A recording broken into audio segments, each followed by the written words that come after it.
welcome to the Connect Live show. I'm Dawn Peters. Do you, just like myself, have times in life where you're looking for extra guidance, extra advice for what to do next, how to go approach something, a problem, a hurdle, or just life itself? Well, today in the studio, I'm very happy to have a life strategist, Robin Meyers of Navigate and Empower. Hi, Robin. Hi, Dawn. Welcome. Thank you. Thank you for having me. Thank you. I'm fascinated to hear all about what you do and how you help people, because we all get stuck in life at some point. We do. Yeah. So every day. Yes, every day. Yes, absolutely. So tell us the premise of what is Navigate and Empower. What does it do? Navigate and Empower is just the company name that I had established just because I navigate and empower women to get through life. You know, whatever transition, whatever stage that you're in, sometimes we need that little extra coach behind you and little team to say you're fine and keep going. Right, so, absolutely. And why life strategist versus a life coach? You know, I started as the life coach. You know, your certifications are life coaching, but as I changed and my business morphed and grew, I was a resiliency coach and a transitions coach and a teen life coach. But what I do is I strategize about life. So all those things fall under the umbrella of I strategize with you. So Life Strategist was much more powerful, and it's really the umbrella of what I do. Right. All those other elements fall into place right under it. Yes, and talking about those other elements and what you do now for people, there's always a story, especially for everybody with their own business. So tell us about your story of what led to what you do now. Well, it's taken a lot of reflection, but it's interesting because I seem to have a very eclectic background. My background really is in the sciences, and so when I started to figure out like how and why and what I do and how it all fits together, it kind of goes back to when I was a wee child, but I really lived my life in hiding. You know, when I really sat down and thought about it, I never used my voice. I was the youngest of three. I had two older brothers, and I actually never spoke until I was almost 4 years old because all I had to do was point. And I think everybody was like, I'll go get it for you. So I never had to learn to develop words, you know. Sounds great. Yeah, until a certain point, yeah. Until a certain point. But in that, I never found my voice, you know. So I was always doing what was expected of me and trying to please my parents, my teachers, always the people pleaser. And my brothers, of course, made sure they knew I was, you know, told I was the goody two-shoes of the family. But it rolled throughout my life that I never really spoke up and advocated for myself. And so even, for example, when I was in high school, my parents decided that the public school wasn't great. My brother said, you know, it seemed rough. You know, my sister shouldn't go there. So my parents moved me into a private school, which is fabulous. I mean, they could, and it was fine, but I was never asked, and I never had that decision. I had no decision in it. It was just like, this is what you're going to do, and I was like, okay. And so, but that's how my life rolled. You know, I never kind of pushed the buttons. I didn't advocate for myself. There were things that I loved to do, but I was on this track of, you know, you're good in science, you should go to medical school, and okay, you know. So I went to a very small liberal arts school out in Ohio. I grew up in New York, outside of the city. So take a New Yorker and put them in the middle of Ohio, it's a very culture shock. But I just went from being very alone and isolated to being more alone and isolated. Right. And so not having the skills of using one's voice, it just manifested itself onward. And so I was a good student. I wasn't like a fantastic student, but still sticking with the sciences because I thought that's what I was supposed to do. I did not get into medical school. Hindsight, no great surprise. Right. But so I was going to go and take a master's degree. I stayed and I got my master's in molecular genetics. Wow.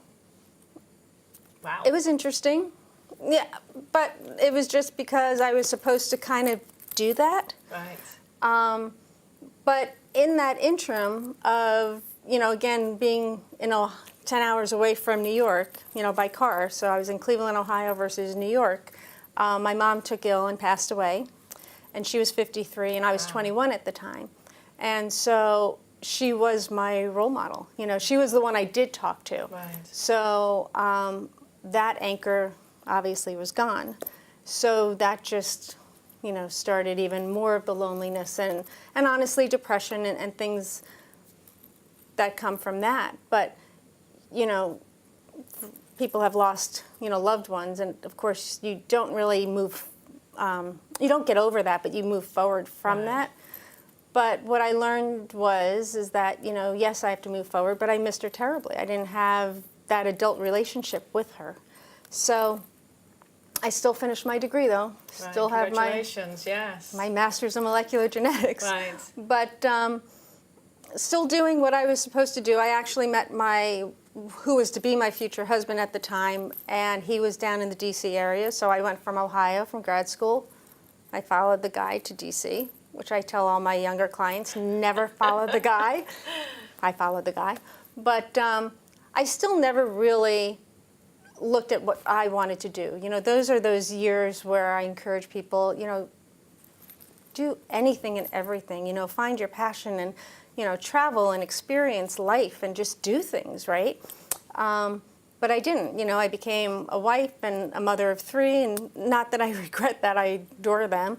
But I never really let myself think of who I was. So, you know, that's a whole different stage, and when you don't have a role model to kind of ask about that, you just kind of go through checking the boxes of life. Right. So what changed? Where did this voice start to come from? You know, it started to really click in as my kids were, I was becoming an empty nester, and my youngest was going off to college, and I was close to 50. And then I was looking ahead, because I had taken a job, you know, because we had 2 tuitions at a time. My kids are 2 years apart. And so reality struck where I did have to go back to work, and they were sufficient, you know. Right. But as I was approaching 50, for me that was mortality, because my mom passed at 53. Oh, right.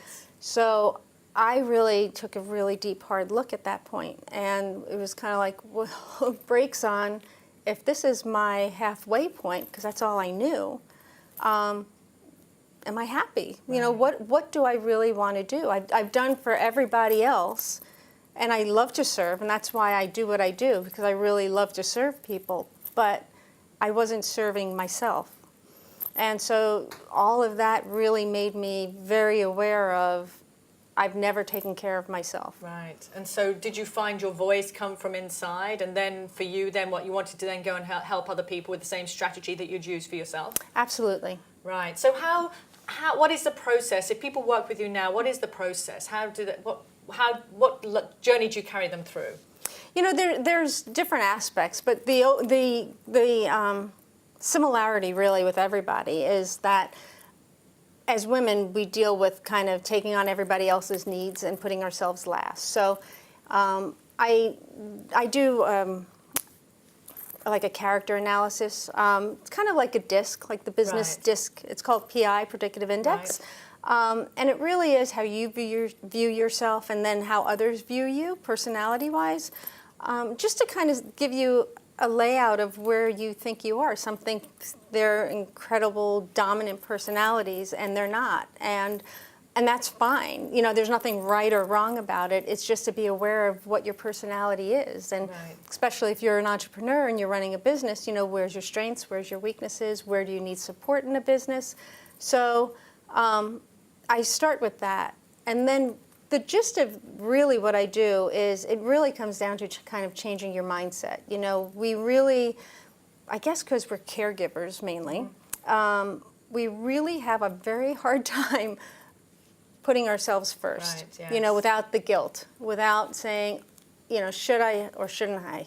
And that's really the number one thing. You know, it's the commonality is the mindset, the self-sabotaging voices that we tend to talk ourselves in and out of, and the fear that we have, yes, and the guilt. Absolutely. So when you work with somebody, is it online, or is it face-to-face? Is it a mix? How does that work? It's actually a mix. Now that my business is growing more out of this area, so that's going more online. Okay. And so how long? Do you have different programs that last different lengths of time that people would sign up with you for? I do. I usually do a 90-day, a 3-month minimum because it's like training a new muscle. Right, You yes, know, I yeah. mean, you're in training. And so I have things that if you do, you'll start seeing immediate results, but it's training and it's reminding yourself to take this time for yourself. So 90 days minimum. And then I usually do like 93 months, 6 months, and then a year. Right. And so what is your typical client that you work with, that you tend to find you work best with?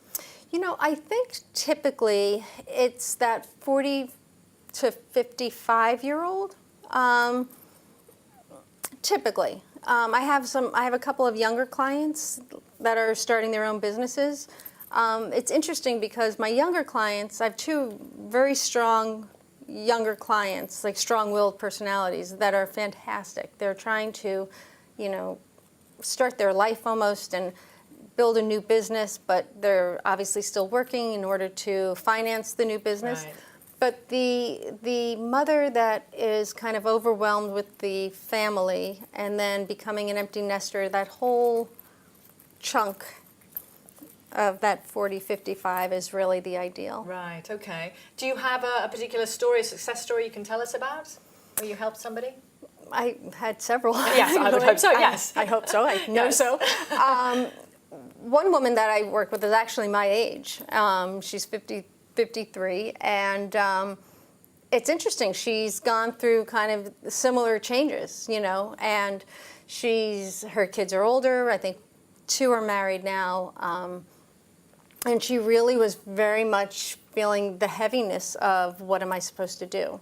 The burden of I should be bringing in an income, but she's a realtor or was a realtor, and kind of the concern of, you know, finding clients and that whole cycle of real estate, which I'm not, so I don't really understand completely. Right. But just her whole transformation and her journey and just her growth into being able to take that time for herself and kind of set her intentions of the day and move forward. She's totally different person, like so much happier. Like you just see her and she's just lighter. Right. And that's my goal. I mean, that's how I feel, and that's my goal for others, you know, Right. that just that you decide what you say yes to and what you say no to, and there's a lightness to her now. You Well, know? that's a wonderful basis for her to move forward with and start every day that way from that Right. perspective, or that new foundation. Right. So what is it about you, if you wanted to tell somebody what they could expect as you as a life strategist as opposed to somebody else, what is it that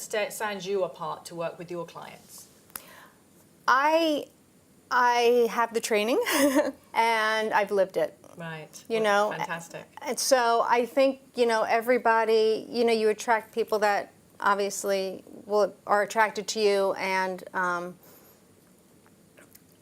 you just bond with. And so I think the difference for me is that I am very genuine and very authentic, and I really push you to move forward. You know, I don't say forget the past. I don't say, you know, but I won't let you hold on to it. You know, we can go through those stages. We can empathize to whatever has happened, but I do believe that everyone has that power Right. to Absolutely. break whatever cycle might have happened and know those triggers that could set them back, but to give them the tools to move forward. Right, absolutely. And if somebody wanted to work with you to get those tools, how could they get hold of you? Sure.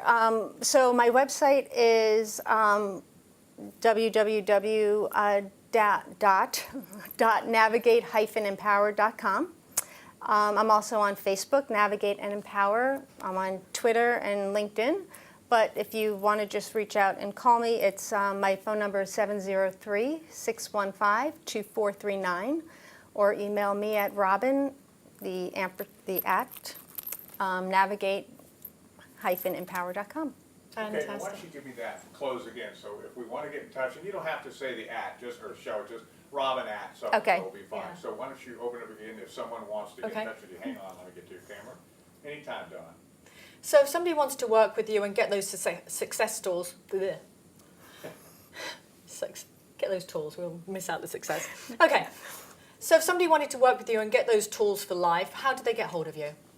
Well, you can find me at robin@navigate-empower.com is my email. My phone number is 703-615-2439, or visit my website, which is www.navigate-empower.com. And you can contact me through my website as well. Fantastic. Thank you so much for sharing your story today and Thank telling everybody you. how you can make their lives better. Appreciate I it. hope I can. Absolutely. Thank you for watching, and if you want to find out more or indeed be a guest yourself on the show, go to connexionhub.biz.